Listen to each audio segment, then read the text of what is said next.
lagi di podcast Bun kita pada sesi khusus spesial edisi Perkebunan Indonesia Expo ketiga di AISBSD. Dan hari ini saya kedatangan tamu, beliau sahabat saya. Nah, ini saya juga agak canggung sebetulnya mempodcast beliau nih. Kita kupas tuntas ini berkait dengan program-program untuk perkebunan sawit rakyat. Togu Rudianto Saragi. Selamat datang Bang Togu. Selamat datang Mas Mula. Saya perkenalkan dulu, beliau adalah Ketua Sekretariat ya Bang ya, Tim Peremajaan Sawit Rakyat. Untuk Sobat Bun ketahui bahwa Peremajaan Sawit Rakyat merupakan salah satu program dari Kementerian Pertanian yang bekerja sama dengan Badan Pengelola Dana Perkebunan Kelapa Sawit atau BPDPKS memberikan bantuan ya Bang ya untuk melakukan peremajaan atau replanting kebun-kebunnya. Kita diskusi Bang. Siap. Sepertinya hari Mas ini Mula. lelah nih Bang. Seharian sudah hari ketiga ya di Bunex ketiga ini. Benar Mas Mula. Kita 3 hari nih, 3 hari bersama Mas Mula. Oke. Kita diskusi ya Bang ya mengenai seputar program peremajaan sawit rakyat. Sejauh ini berapa realisasinya Bang Togu?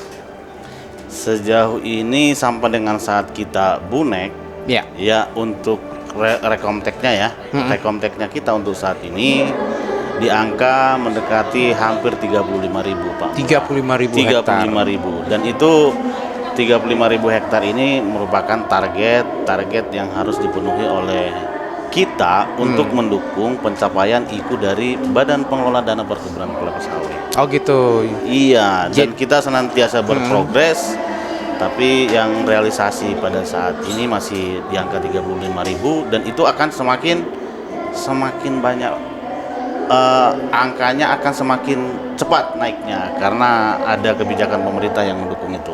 Oke. Saya panggil Bang Togu ya. Iya, Mas Mula. Bang Togu, ini kan kalau tidak salah program peremajaan sawit rakyat ini kan telah digulirkan sejak tahun 2017 nih. Iya. Sampai dengan tahun 2024 ini berapa yang sudah realisasi? Apakah itu 32.000 itu sampai sejak 2017 atau hanya tahun ini?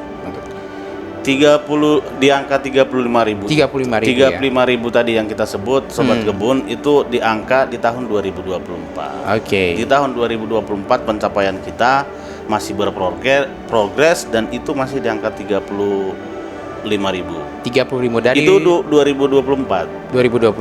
Dari target 2024 berapa mau dicapai?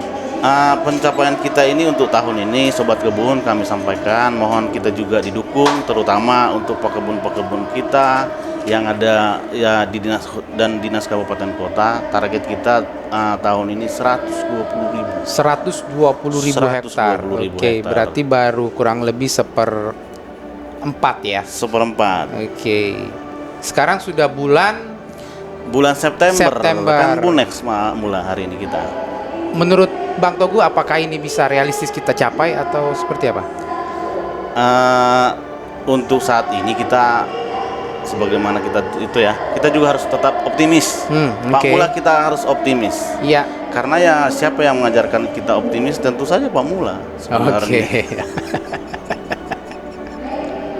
Jadi kami walaupun di angka nominal itu atau angka itu mungkin pencapaiannya kami harus butuh effort yang besar untuk angka 120.000, tapi untuk sampai dengan saat ini kami masih optimis untuk semoga kami dengan dukungan berbagai stakeholder, Mas Mula dari pemerintah, baik yang ada di kabupaten, provinsi, dan juga nanti tentu saja juga kami juga dukungan yang tidak kalah pentingnya adalah sebenarnya pengusul Sobat Kebun. Pengusul ini harusnya jangan ada dusta di antara kita, clear and clean. Dan kami juga butuh dukungan dari KL terkait karena memang selama ini menjadi kendala di pengusul, di tingkat pengusul khususnya di dinas kabupaten kota tidak bisa naik ke provinsi karena memang pekebun-pekebun kita ini tidak kita nafikan banyak yang berada di kawasan kebun, di kawasan hutan. Dan juga beririsan dengan hak guna usaha perusahaan perkebunan. Itu menjadi kendala.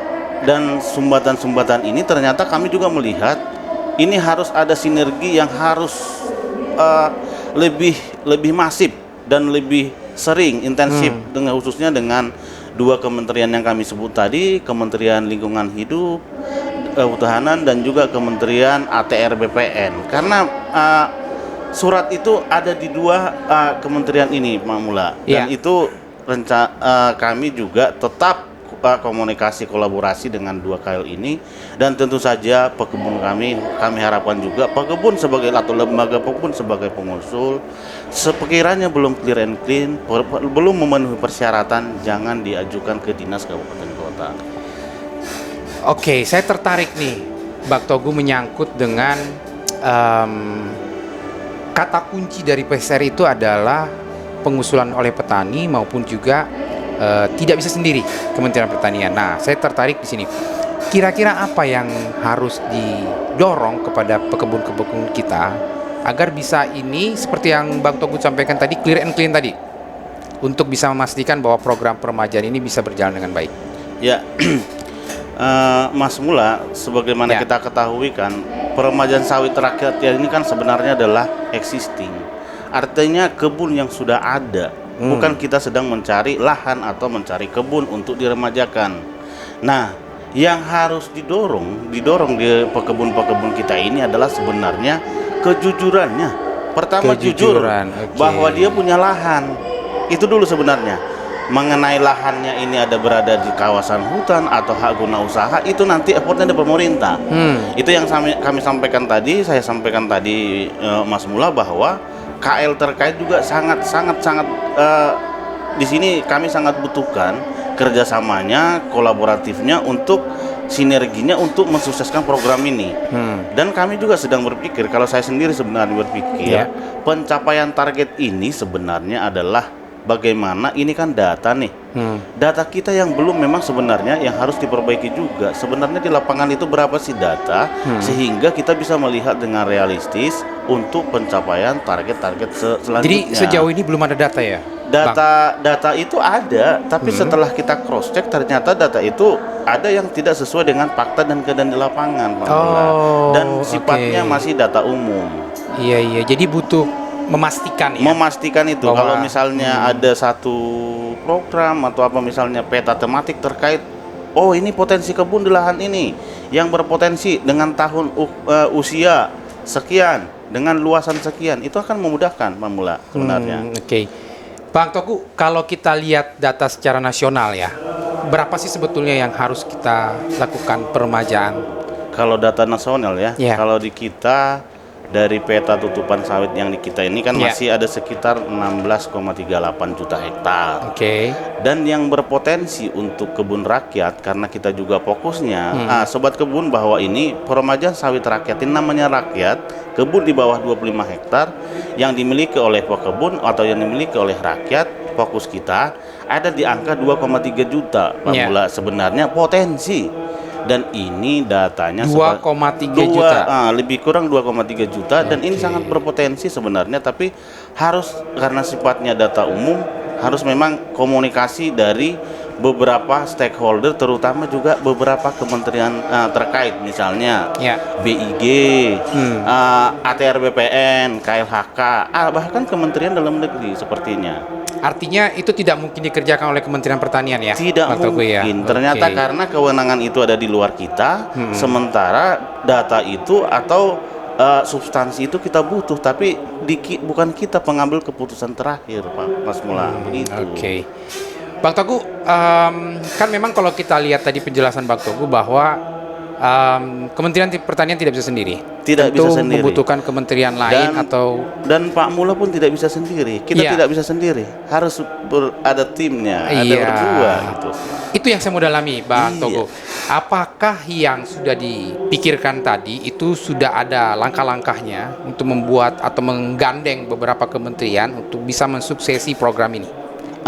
Sebenarnya kalau saya pribadi ya, ide-ide yang selama dengan pencapaian tadi kan Pak Mula sampaikan, Mas Mula sampaikan, nanti ini dari tahun berapa sih? Sebenarnya kan dari tahun 2015 program ini sampai sekarang nih. Iya. Oh, Diberi 2015 ya? 2015 diberikan ke kita 2017. Iya. Artinya kita ikut mengelola atau ikut bersama-sama mensukseskan program ini Sobat Kebun kita di 2017. Ternyata setelah kami lihat ada hal-hal yang memang karena memang ini persyaratannya lintas sektoral, berarti kebijakannya juga harus lintas sektoral. Oke. Bagaimana ini? Apakah memang harus ada SKB surat dari 3 atau dari KL-KL terkait, atau kalau kami sih dari melihatnya sebenarnya karena ini memang beririsan dengan beberapa KL dan juga lembaga. Kami kalau saya sih berpikir bagaimana kalau memang ini di Perpres.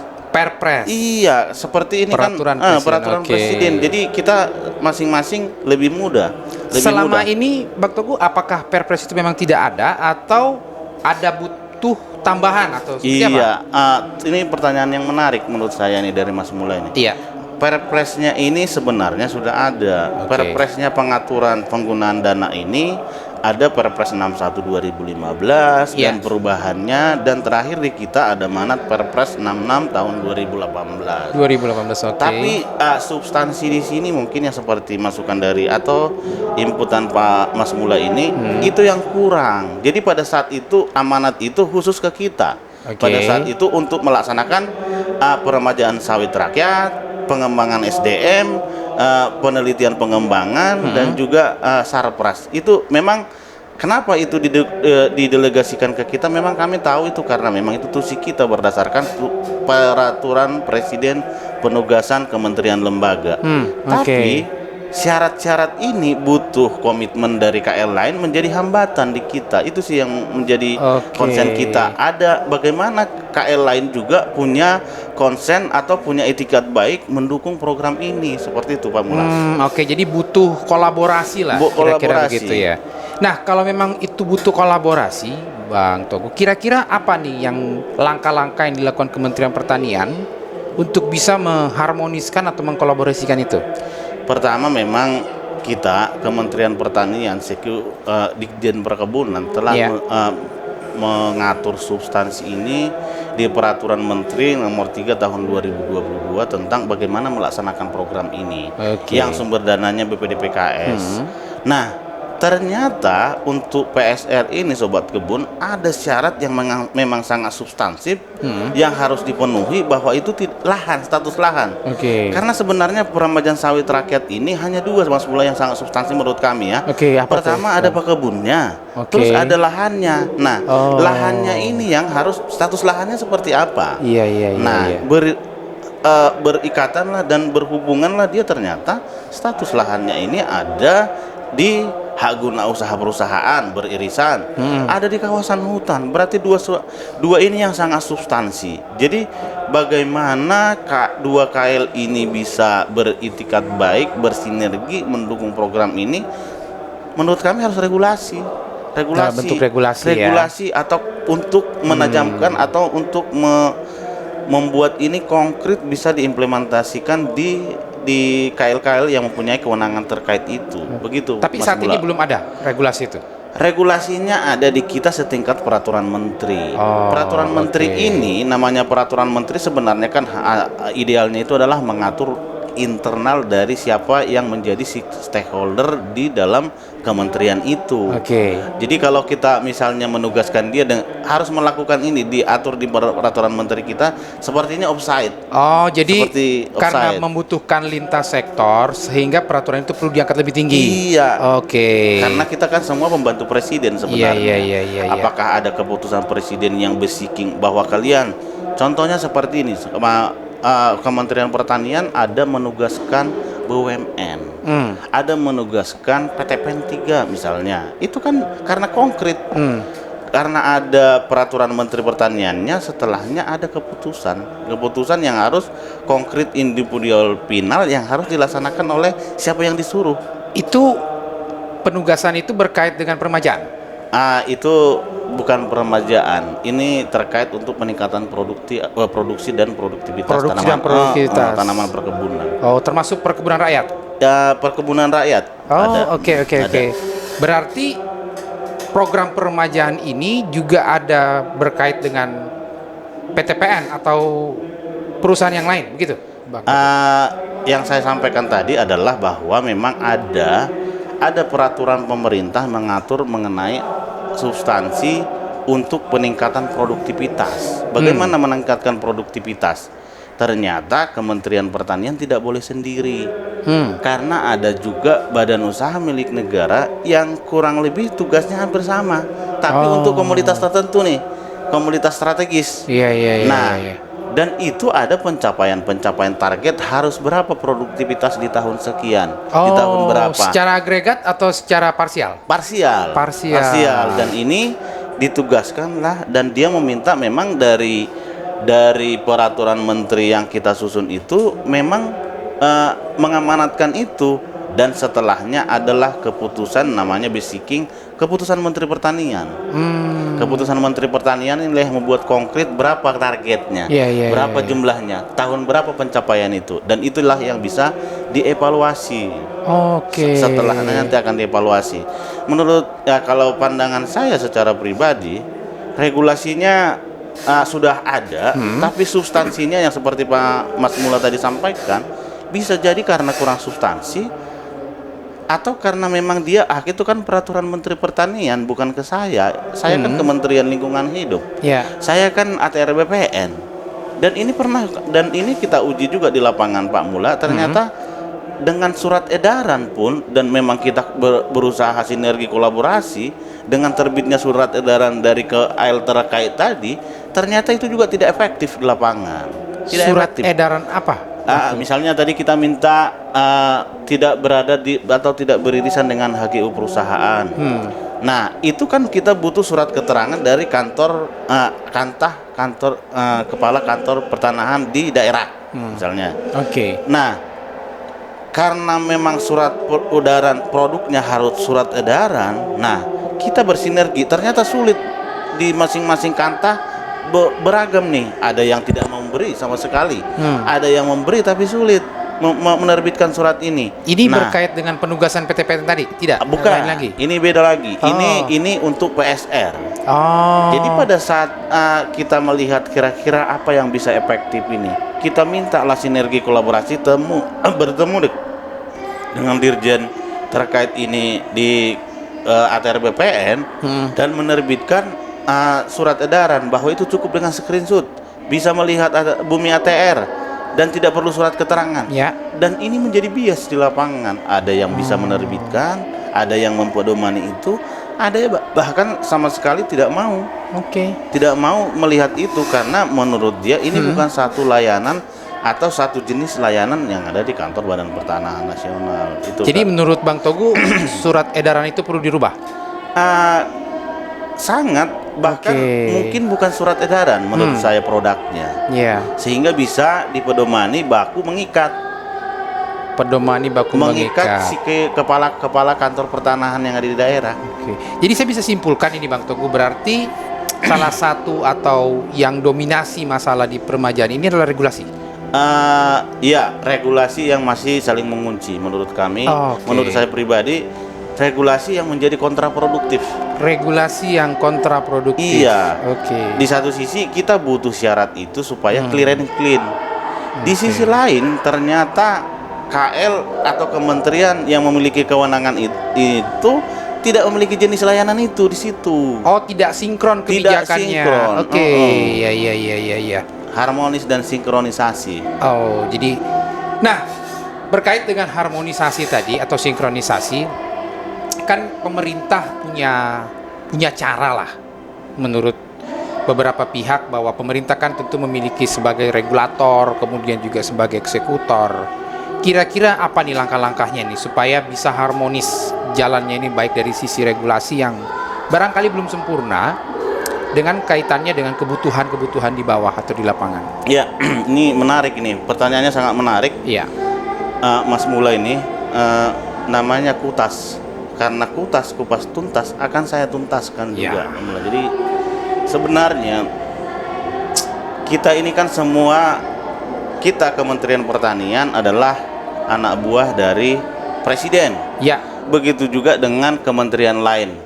Nah, kementerian lain yang menjadi anak buah Presiden ini ada yang mengkoordinator, ada yang koordinator. Oh. Jadi di kita ada Kementerian Bidang Perekonomian yang mengkoordinir kita. Kementerian Bidang Perekonomian. yang Oke. mengkoordinir Kementerian Pertanian, Kementerian ATR BPN, KLHK. Oh. Menurut saya sebenarnya kita kan sudah menyusun regulasi. Ya. Menyusun regulasi ini pun kita tidak sendiri, ada harmonisasi namanya di Kumham. Ya. Dan itu masing-masing KL itu peran sertanya ada. Ada di situ, tingkat keterwakilannya sudah terpenuhi. Oke. Nah, harusnya yang menjadi humbatan itu dipanggil, harusnya yang dua ini menurut saya ya. Kalau menurut Oleh saya pribadi si sang koordinator itu tadi. Kementerian Bidang Oke. Perekonomian. Ini kenapa sih sulit diberikan surat ini di lapangan? Apa sih kendalanya? Selama ini belum jalan itu. Belum dilaksanakan. Oke. Tapi kita langsung ubah regulasi. Belum tentu Oke. regulasi yang tidak tepat. Bisa jadi Oke. karena pemahaman atau persepsi masing-masing di daerah belum sama mengenai ini. Oke. Jadi kalau misalnya kenapa sih kalian sulit menerbitkan surat edaran? Kenapa sih kalian sulit menerbitkan surat keterangan tidak berada di dalam kawasan? Ya. Surat keterangan tidak berada di HGU. Itu harusnya kan digali dulu, ditanya dulu. Sehingga kalau misalnya dia ada jawaban bahwa kami misalnya itu bukan termasuk layanan di kami, atau SDM kami yang kurang, atau dana kami yang tidak kan ada solusinya. Tidak semata-mata harus ternyata merubah regulasi, Pak Mula. Mas Mula begitu. Oke, saya menarik tadi tuh pernyataan dari Bang Togu bahwa tidak semata-mata regulasi. Kalaulah memang ini tidak semata-mata regulasi, saya akan masuk ke segmentasinya pekebun gitu. Kalau selama ini perjalanan, kalau tadi Bang Togu menyampaikan ada target 120.000 di tahun 2024. Pencapaian sampai dengan bulan September kurang lebih 35.000. Artinya akan ada sekitar 85-85.000 lagi yang perlu dicapai di kurun waktu kurang lebih 3-4 bulan ke depan. Nah, ini apa sih yang dirasakan sulit di tingkat petani sehingga pencapaian-pencapaian itu sulit diperoleh?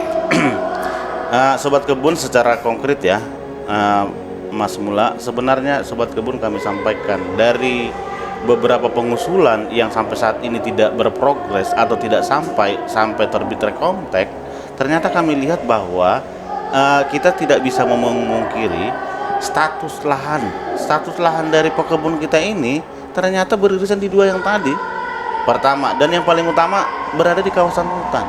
Oke. Nah, ini udah kita persyaratkan bahwa lahan harus tidak berada di kawasan hutan. Dan itu sebenarnya kepastian hukumnya jelas.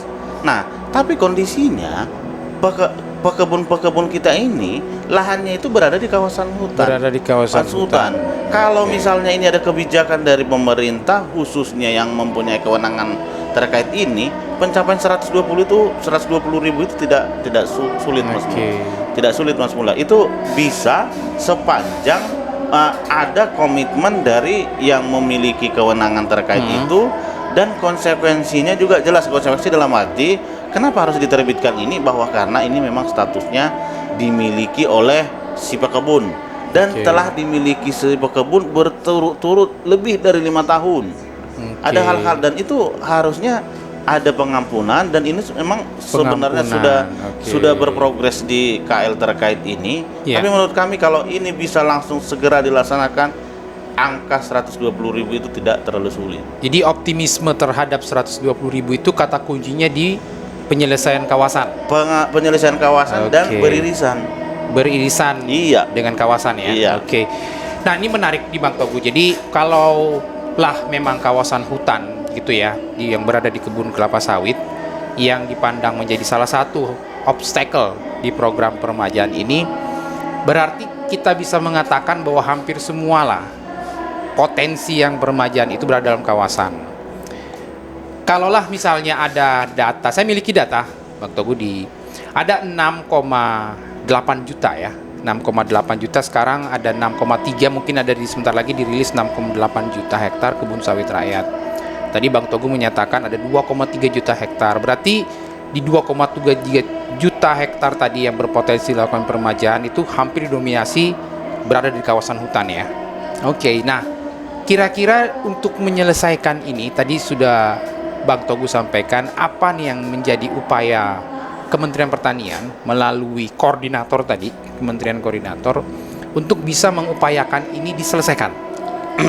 Terima kasih. Sobat kebun, kalau kami lihat sebenarnya upaya kita adalah kita memiliki data terkait itu.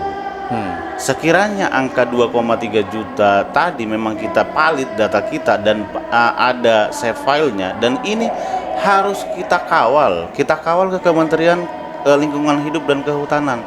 Dan ini harus dikawal kebijakan apa atau regulasi atau prosedur apa yang harus dilalui, proses bisnisnya kita lalui di kementerian yang memiliki kewenangan terkait ini.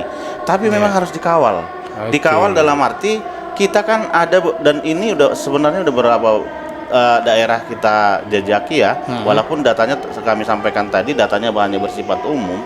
Ada di Riau, ada di Kalteng, dan memang potensi dan kelihatan memang itu di kawasan Riau dan Kalteng pada saat itu. Kalau misalnya ini dikawal terus, menurut saya untuk pencapaian 120.000 itu tidak sulit. Bukan kita juga sedang memudahkan ya, mudah. Tapi kalau misalnya ini kita kawal ke kementerian yang memiliki kewenangan terkait ini, dan tentu saja kementerian yang punya kewenangan terkait ini juga harus memiliki komitmen. Memiliki komitmen, harus legowo juga. Karena memang udah dimiliki masyarakat kita, pekebun kita. Dari sisi pekebun udah dimiliki berturut-turut. Kalau dari data itu udah lebih dari 5 tahun dimiliki. Itu persyaratan apa itu? Persyaratan kalau pekebun rakyat untuk mau nanti di kementerian yang terkait dengan ini, mau itu akan diubah status lahan ya? Iya, status lahannya. Kami seperti itu, diubah status lahannya, artinya dari dulunya itu penetapan atau penunjukan bahwa setelah ditetapkan menjadi kawasan hutan, bisa jadi nanti itu diubah. Harapan kami itu diubah, dan memang udah waktunya dari segi usia dan produktivitas juga tidak mencapai lebih dari 10 ton per hektar itu 10 ton. Menurut kami itu menjadi poin untuk ini bisa diubah statusnya, dilepas. Bahasa sederhananya. Setelah itu barulah kita nanti bisa PSR sehingga produktivitas kita semakin meningkat dan luasan tetap terjaga dan optimal. Seperti itu. Artinya yang tidak berada dalam kawasan ini nggak ada masalah ya? Nah, Bang Togu ya. Kalaupun ada masalah, bukan kami juga bahwa yang tidak berada di kawasan atau beririsan dengan HGU tidak masalah. Ada juga sedikit sebenarnya Mas Mula kami sampaikan. Ternyata pekebun-pekebun kita ini juga minatnya itu harus tetap kita jaga, harus kita kawal. Ada juga yang masih minat itu masih kurang karena memang produktivitasnya si lahannya si pekebun kita itu tadi masih ada. Masih ada ada buahnya, ada produksinya. Masih bisa dipanen. Itu hal-hal yang harus memang kita, kalau misalnya masih pendekatannya atau kurang intensif, itu harus kita intensifkan. Tapi dari sisi data yang lebih besar adalah potensi yang ada beririsan dengan HGU dan kawasan hutan. Saya bergeser ke pendanaannya. Petani dapat apa Bang Togu di PSR ini? Petani dapat apa? Petani itu sebenarnya pekebun, sobat kebun kami sampaikan ya. Nanti kalau yang ikut PSR juga bukan petani dapat duit ya pekebun ya. Tapi kebun kita yang di bawah 25 hektar itu yang dibangun dapat kebun semula. Dapat kebun? Iya, nantinya dia harus dapat kebun. Jadi pemerintah memberikan kebun? Kebun nanti terakhir, karena nanti akan serah terima dalam bentuk penilaian fisik kebun namanya. Jadi bukan duit yang diterima ya. Jadi ada pemerintah memberikan kebun yang diremajakan? Iya. Dalam bentuk? Dalam bentuk ya nanti setelah ada penilaian fisik kebun serah terima dalam bentuk ya fisik kebun dengan lahannya yang terbangun. Itu senilai 30 juta itu. Kalau kita baca di berbagai media kan program peremajaan ini bantuannya kan 30 juta katanya per hektar. Iya untuk saat ini. Kalau saat ini memang udah berubah. Udah jadi 60. Kalau berubah dulu lagi? kalau Oke. dulunya itu 30. Oke. 30 juta itu dalam arti apa sebenarnya? 30 juta ini adalah trigger. Namanya bantuan, inilah yang bisa di kemampuan negara atau kemampuan pemerintah pada saat itu. Stimulan lah 30 juta. Karena untuk angka 30 juta tidak cukup untuk membangun 1 hektar kebun Oke, itu. 30 juta tidak cukup. Tidak Oke. cukup. Apalagi nanti ada lokasinya, lokasinya nanti tidak di, ya artinya ada jaring rawa, berbagai kondisi nih Pak Mula. Oke. Jadi ada berita baru nih sahabat kebun bahwa program peremajaan saat ini sudah naik ya. Bantuannya dari 30 juta per hektar menjadi 60 juta. Wah, 2 kali lipat ini sobat kebun. Mungkin dari penyampaian dari Bang Togu tadi bisa kita tarik bahwa ini bisa menjadi salah satu solusi bagi sobat kebun yang memiliki kebun sawit yang tentu berpotensi melakukan peremajaan yang nantinya bisa dimanfaatkan melalui program PSR ini. Oke, terakhir Bang Togu, apa nih kiat-kiatnya untuk bisa mencapai atau memberikan akses lebih banyak lagi kepada pekebun khususnya melakukan peremajaan ini? Ya, sobat kebun. Yang pertama seperti yang kami sampaikan bahwa sukses tidaknya pelaksanaan peremajaan sawit rakyat ini tidak juga terletak hanya di pemerintah, peran pemerintah. Ternyata ada stakeholder terkait dan yang paling substansi sebenarnya adalah pekebun. Oke. Pekebun harus memberikan data apa adanya, clear and clean bahasa sederhananya. Transparan. Oke. Nah, bagi dinas kabupaten khususnya untuk ini kami sampaikan, Bapak harus melakukan, Bapak Ibu harus melakukan pendampingan. Pendampingan dalam bentuk apa? Sebelum dia mengajukan, didampingi sehingga dia bisa pemenuhan persyaratan itu bisa dipenuhi. Pemenuhan persyaratan bisa dipenuhi lembaga pekebun kita sehingga dia nanti akan di saat dia mengusul persyaratan itu sudah dipenuhi. Bapak melakukan nanti on desk review-nya dan juga on-site review-nya. Karena Bapak sudah mendampingi, itu akan lebih mudah. Itu akan lebih mudah didampingi. Sebenarnya, Mula kami sampaikan ke sobat kebun, peremajaan sawit rakyat kita ini ujung tombaknya adalah di Dinas Kabupaten Kota. Dinas Kabupaten. Karena Oke, dia kota. memiliki namanya petugas pendamping. Oh, oke. Yang mendampingi, apa sih petugas pendamping? Tujuannya adalah supaya pengusul atau pekebun-pekebun kita yang bergabung di dalam kelembagaan pekebun ini memenuhi persyaratan. Dia yang harus memenuhi, mensosialisasikan, mendampingi, dan ada anggaran atau ada dana untuk itu. Sehingga pada saat proses pengusulan dari lembaga pekebun ke dinas kabupaten kota udah clear and clean.